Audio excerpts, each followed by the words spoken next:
દોસ્તો સવારમાં નાહી ધોઈને પાછા તૈયાર થઈ ગયા હતા અને જઈ રહ્યા હતા ગિરનારની અંદર આવેલું કાશ્મીરી બાપુ આશ્રમમાં. અહીંયા અત્યારમાં તો પાછી સવારમાં ગરમી થઈ ગઈ છે ચાલુ, પણ અત્યારે એ બાજુ તો બહુ વાદળ ને બધું વાતાવરણ છે, તો કોઈ એકવાર જઈ આવીએ. અને ત્યાંથી મતલબ તળેટીથી 1.5-2 કિલોમીટર અંદર ચાલીને જવાનું છે, તો ખૂબ કુદરતની મજા લઈએ. શું કેવું ભાઈ, જવું છે? ભાઈએ આજ મૌન વ્રત લીધેલ છે, નહીં બોલે.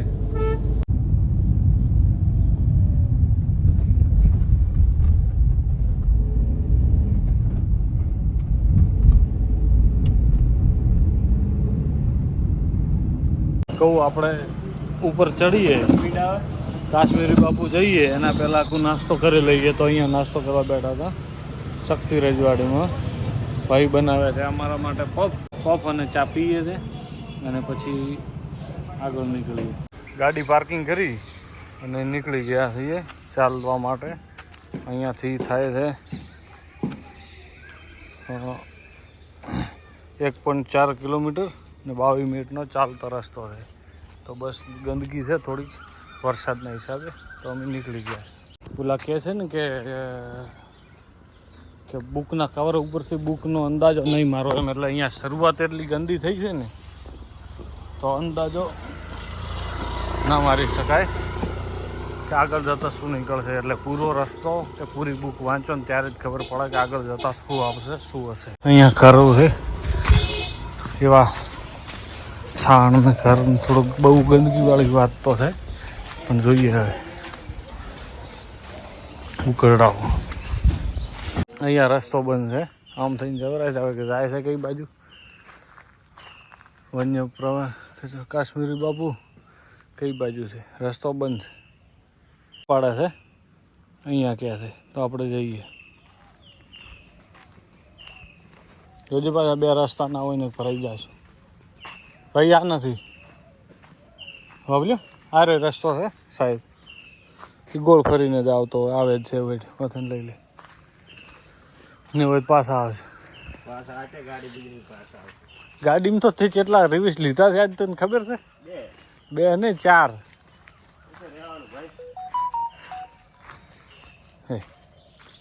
મેપ ગોડો છો ભાઈ.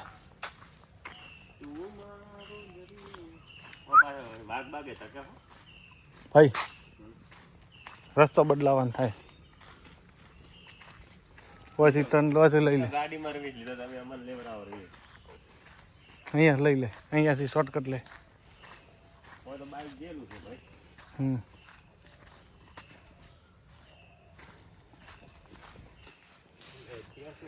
મેં નથી જોયું, પણ આ જંગલનો માહોલ લેવા માટે જ આવ્યા હા. ત્યાં હવે આશ્રમમાં ગિરનાર ચડાવું ને તને પગ સ્લીપ મારે છે. હમણાં ગયા હતા ને, હવે અહીંયા પગ સ્લીપ માર્યો. મારે તો ગયું પાણી ગયું અંદર બૂટમાં. તો વરસાદ આવે ને તો મોબાઈલ ના પલળે ને અમે ના પલળીએ, પણ બૂટ પલળી ગયા.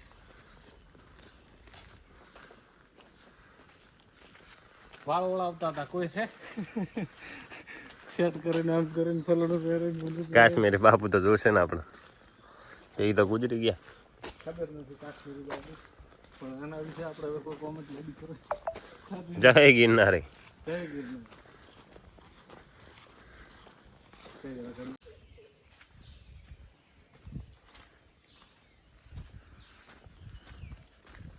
કેવું લાગે છે? તપે છે?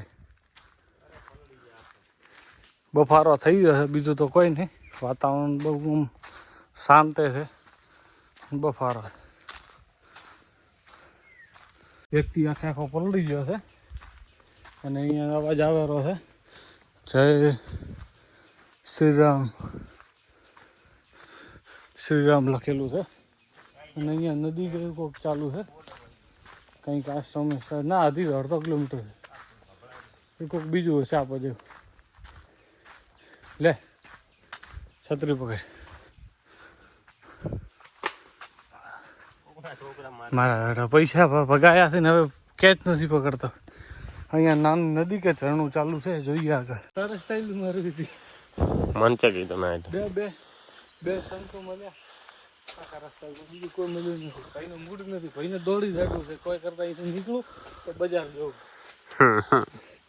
બજાર જોઈને શું કરવાનું ભાઈ? એ આવ્યું મંદિર, એ દેખાય રહ્યું. સાહેબ આશ્રમે પહોંચી ગયા છે, સામે દેખાય. બાઈકે ફરે તો ભાઈ દૂધ હાલવા આવ્યો તો બાપુને.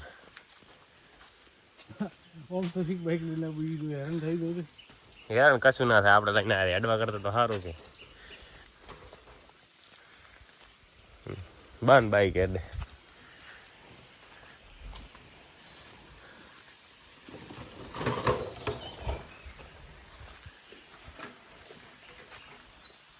ગાડી ચાલુ કરવી પડે ને, કોઈને ગાડી નહીં ચાલુ કરવી પડે, છેલ્લે જાય એટલી ગાડી. કારણ આવી ગયો આશ્રમ.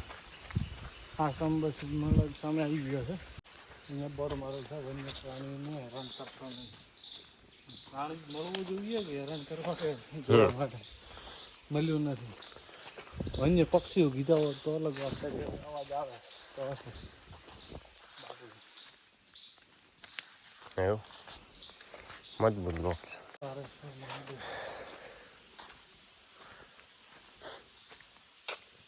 આપણે મોબાઈલ બંધ રાખો. આશ્રમની અંદર મોબાઈલ તો અલાઉડ નથી. અમે દર્શન કર્યા, પ્રસાદ લીધો અને હવે નીકળી ગયા છે પાછા નીચે ઉતરવા માટે. અંદર ફોનને અલાઉડ નથી.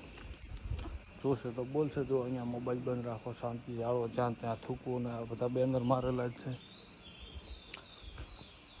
પણ વાતાવરણ એટલું શાંત છે ને કે અહીંયા રહેવા મળે ને તો રહી શકાય. 1-2 દિવસ શાંતિ મળે એવું વાતાવરણ. એ પથરા ઉપર મોટા પથરા આટલું બે એવું છે ને કે ત્યાં બે છે.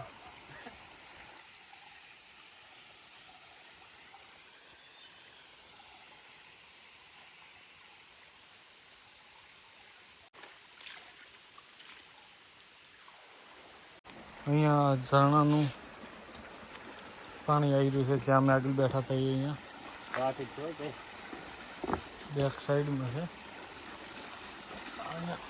પકડીને ઉતરવું પડશે.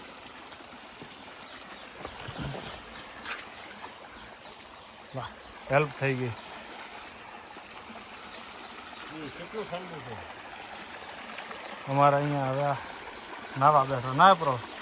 અહીંયા આપણે પગ ડબોળીને આવ્યા હોય તો પાણી પીએ, શરમ છે ને? એટલું ખાવા પેલું ઢોરાઈ આવે એવું લાગે.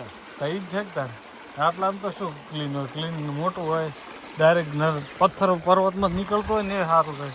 એટલે બેગ પૂરી છે ટાઈટ. અભિયલ અમને અહીંયા મળ્યા હતા, જો અહીંયા દેખાતા હશે લોકો. એમાં એક ભાઈ એસીવાળા હતા. હજી તો 200 મીટર ચડ્યા ને એટલામાં તો છટબાટ કાઢીને પવન નાખવો પડ્યો. તો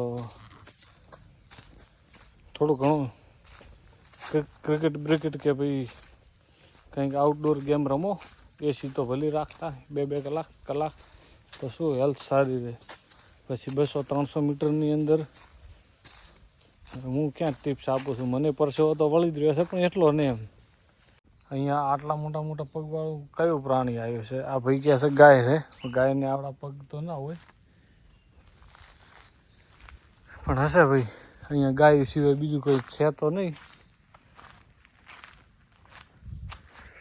ખાલી તમે અહીંયા આવો, જેને જંગલ પસંદ હોય ને, શાંતિ પસંદ હોય ને, આવી શકે છે. કઈ જગ્યાએથી કોઈ પક્ષીઓ જીવજંતુનો અવાજ સિવાય કંઈ આવતું નથી. હતા ને તે મારેલા હતા પગ હતા, યાના હતા, જો હિપો જેવી થઈને ફરે છે પાણીમાં બેસ. અને 2 ત્યાં એન્જોય કરે છે. ને પાછો વરસાદ ચાલુ થઈ ગયો છે. અમારે અમે છત્રી લઈને નીકળ્યા છે. પાછા અમે નીચે તો પહોંચી ગયા છે અને વરસાદ ચાલુ થઈ ગયો. સારું છે ઉપર હતા ના આવ્યો, નહીં તો થોડા હેરાન. દોસ્તો ત્યાંથી ચાલી અને આવી ગયા છે, ગાડીમાં પહોંચી ગયા છે તો વરસાદ ચાલુ થઈ ગયો છે. જુઓ તમે અહીંયા. તો અહીંયા અમારે આ ભાઈએ મને છત્રી તો આલી નથી, પલાળ્યો છે ને આ ભાઈ કોરો વાયો છે. નલાયક માણસ છે. હે આવું કરવાનું હોય? અમારી ભૂલ થઈ ગઈ બાપુ. હવે તો શું છે? એ તો એ જ હોય ને. અમે તળેટીથી નીકળીને રૂમ બાજુ જઈ રહ્યા હતા. વરસાદ પડે છે બહુ ખતરનાક. ગાડી 20-20